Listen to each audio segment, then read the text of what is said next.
Well, hello viewers, and a very warm welcome to this program called Roundup 2020, the program that looks back at some of the news, events and happenings that made the headlines in the year 2020 in Nagaland.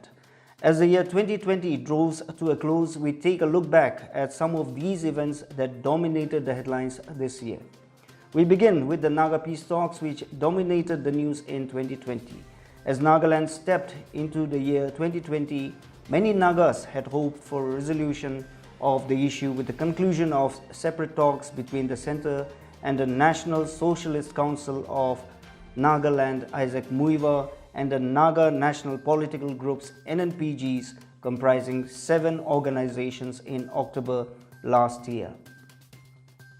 The NSCN-IM's demand for separate Naga flag and constitution amid the COVID-19 outbreak still continue to prevail, and the conclusion of the much-awaited Naga peace talks remains stalled in 2020. The NSCN-IM reaffirmed its demand for a separate Naga flag and constitution before it could sign the peace deal, while the working committee of the NNPGs said it was ready to go ahead with the agreement without placing any such conditions. The NSCN-IM also shot off a letter to Prime Minister Narendra Modi demanding the resumption of over 2-decade-old political dialogue between the group and the centre in a third country at the prime ministerial level without any precondition.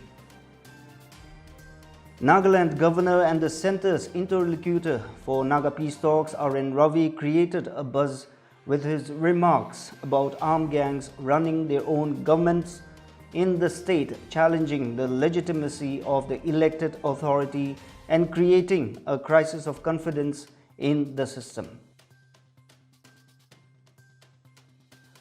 Ravi also became the first incumbent to publicly laud the leaders of Naga People's Convention (NPC) for their courage and wisdom in facilitating the creation of Nagaland as the 16th state under the Union of India through the 16-point agreement. Ravi also rechristened the Darbar Hall at Raj Bhavan as Dr. Imkongliba Au Memorial Hall in honor of late Dr. Imkongliba Au, the first president of NPC, who was martyred on August 20, 1961 in Mokokchung town. On this day, we remember the bravery and sacrifices of the Naga leaders who fought through the darkest period of senseless bloodshed, through peaceful democratic process, to protect the right and identity of the Naga people.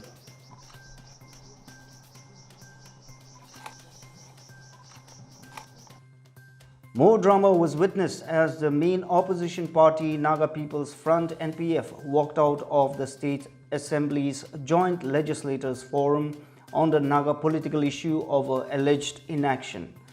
NPF legislators led by the leader of opposition T.R. Ziliang held separate talks with the NSCN-IM and NNPGs on September 14 to work together for a solution to the Naga political issue.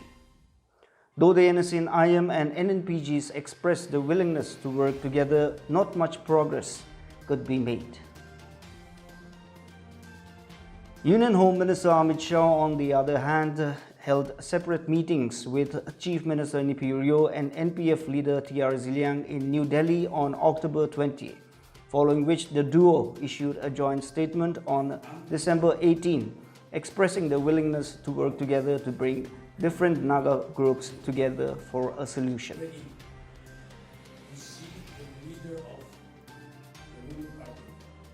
As the world grappled with the COVID-19 pandemic, Nagaland, with its limited resources, initially struggled to grapple with the novel coronavirus, but subsequent improvement in health infrastructure helped the state administration to take effective measures to contain the pandemic.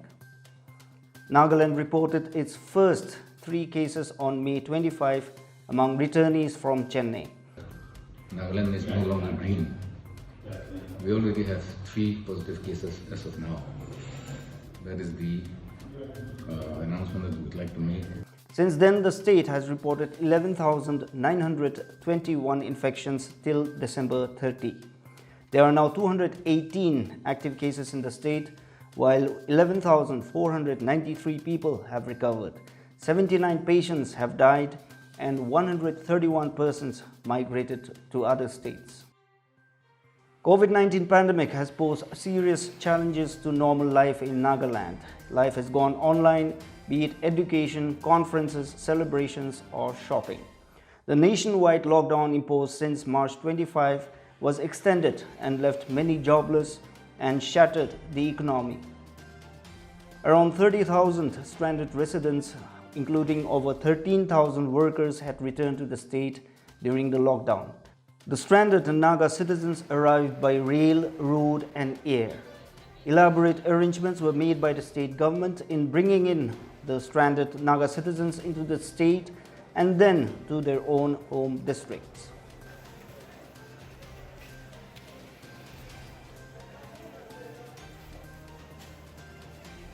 The pandemic hampered school and higher education as all educational institutions have remained closed since March.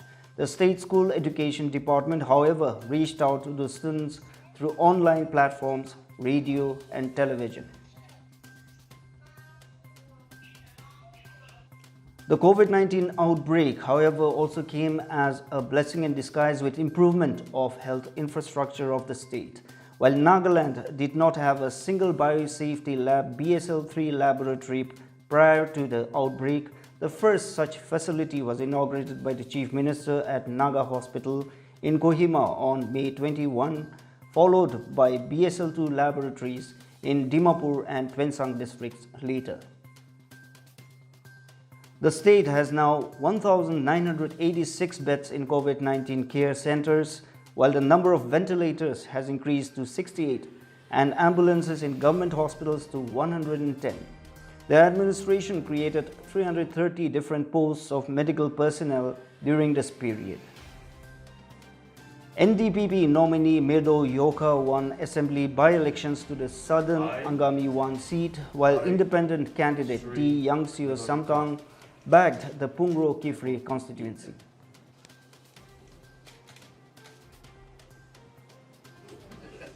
Union Minister for Road Transport and Highways Nitin Gadkari virtually laid the foundation stones of 15 national highway projects in Nagaland on December 4. Highways with a total length of 266 kilometers will be constructed at an estimated cost of Rs 4,127 crore. However, the ongoing four-laning of National Highway 29 from Dimapur to Kohima is yet to be completed, despite missing the initial deadline by 2 years. The National Highways and Infrastructure Development Corporation Limited (NHIDCL) has assured the government that the work will be completed before the monsoons next year. The NH network has been expanded to 1,547 km. 667 km added to the NH network in the state of Nagaland during the last 6 years. That is growth of 75.73% in the NH network in the state of Nagaland in last 6 years. The state government established the Nagaland Staff Selection Board but has not yet made it functional after the Eastern Naga Students Federation demanded a grant of 45% job reservation to 6 tribes from 5 districts of Eastern Nagaland. The Naga Students Federation welcomed the setting up of NSSB by the government.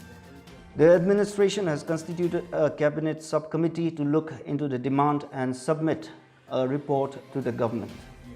We expect that NSSB will ensure equal job opportunity for all the job aspirants of the state, promote meritocracy, and also do away with corruption and nepotism in the government job sector. Nagaland Legislative Assembly Speaker Sheringane Longkamer dismissed the NPF's petition in July to disqualify its 7 rebel MLAs for supporting ruling PDA nominee Tokheo Yepthomi in the Lok Sabha elections, going against the party's decision to support Congress candidate KL Chishi. Against 7 NPF members, E.E. Panting, C.L. Jong, Esha Konyak. Cognizance was taken by the Honorable Speaker late, and taken due cognizance and issues and notices were issued. Thereafter, the copies that were submitted were not legible. So legible copies were reserved on the 25th of June 2019. The state's major tourism event, the Hornbill Festival, was not organized this year due to the pandemic.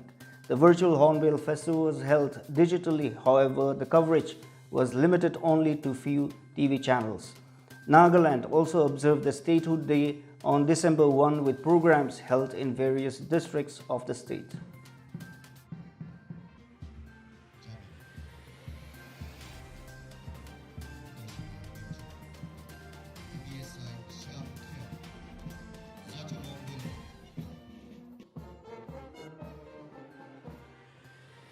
In Nagaland, Christmas was celebrated in a subdued manner this year, but it did not dampen the real spirit of peace, love and joy, most of all hope for a better future. Families gathered to worship the Lord in their own houses, while some attended church services adhering to strict SOPs. Other activities were also taken up for including the downtrodden people during this season of giving and warmth.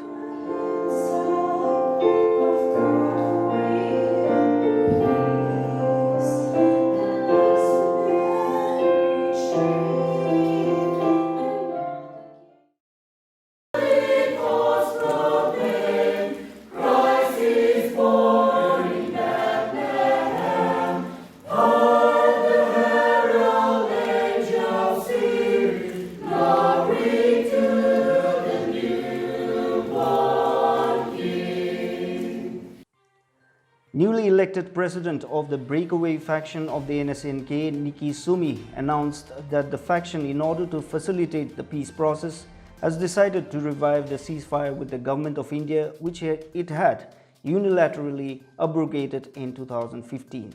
Nikki Sumi was recently elected as president of the new faction formed in July after differences emerged with the leadership of the original NSNK insurgent group in Myanmar, led by its chairman, Yung Aung. Nikki said that the faction had been striving for years to achieve an honorable and acceptable political solution to the Naga issue. He said NSC and GPRN was also conscious of the overwhelming sentiments among Nagas for an early solution to the protracted issue. Nikki said his group was aware of the sincere and genuine efforts made by the Government of India in the recent past in finding a final and lasting solution to the Naga issue with involvement of all the stakeholders. Therefore, NSC and GPRN resolved to strengthen and support the peace process at the present critical juncture.